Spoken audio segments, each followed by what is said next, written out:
Happy new year everyone. আশা করি সবার নিউ ইয়ার অনেক ভালোভাবেই কেটেছে। Welcome to Ani news Saturday episode number 14। এটি এমন একটি সেগমেন্ট যেখানে অ্যানিমে এবং মাঙ্গা রিলেটেড নিউজ কভার করা হয়। ভিডিও দুই ভাগে ভাগ করা হয়েছে, যেখানে প্রথম ভাগে অ্যানিমে নিউজ থাকবে এবং দ্বিতীয় ভাগে মাঙ্গা নিউজ থাকবে। সো গাইস, আর আজাইরা কথা না বলে ভিডিও শুরু করা যাক। Let's begin. Solo leveling season 2 episode 1 4 জানুয়ারি অর্থাৎ আজকেই রিলিজ পেয়েছে। You can go and check it out. Makoto Shinkai 2025 এ নিউ মুভি অ্যানাউন্স করার প্ল্যান করেছেন। মুভিতে এমন একটি ওয়ার্ল্ড দেখানো হবে যেটি আগে কখনোই দেখানো হয়নি। Secret of silent witch anime 2025 এ রিলিজ হবে। Bleach 1000 years blood war arc part 4 announce করা হয়েছে। তবে অ্যানিমে কবে রিলিজ পাবে সে বিষয়ে এখনো জানা যায়নি। ধারণা করা হচ্ছে লেট 2025 অর আর্লি 2026 এ রিলিজ পাবে। নট লং অ্যাগো এই গার্ল অ্যানাউন্স দ্যাট সে ইউচি ইসাগিকে বিয়ে করেছে। I have on word for her.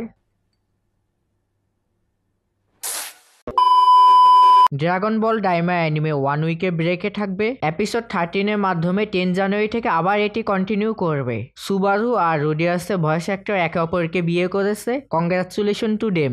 Dragon বলের 40 ইয়ার্স অ্যানিভার্সারি উপলক্ষে একটি কুইজের আয়োজন করে। কুইজটি 30 ডিসেম্বর থেকে 3 জানুয়ারি পর্যন্ত চলে। শোনেন জাম্প ওয়ান পিসের লিকারদের সম্পর্কে এক্স এর কাছে তথ্য জানতে চেয়েছে। ডার্ক গ্যাদারিং মাঙ্গা এখন পর্যন্ত 2 মিলিয়ন কপি সেল করেছে। ডানডাদান মাঙ্গা সিজন 1 রিলিজ পাওয়ার পর থেকে হিউজ পরিমাণে সেল করেছে। যেখানে অক্টোবর তাদের সেলের পরিমাণ ছিল 4 মিলিয়ন কপিস, সেখানে ডিসেম্বর তাদের সেলের পরিমাণ হয়ে দাঁড়িয়েছে 8 মিলিয়ন কপিস। আজকের মতো এতটুকুই। ভিডিও ভালো লাগলে লাইক করো, চ্যানেল সাবস্ক্রাইব করো, সাথে ঘন্টাটাও বাজিয়ে দাও যাতে নতুন ভিডিও আপডেট সবার আগে পেতে পারো। বাই বাই, টাটা, see you in the next video. Thanks for watching.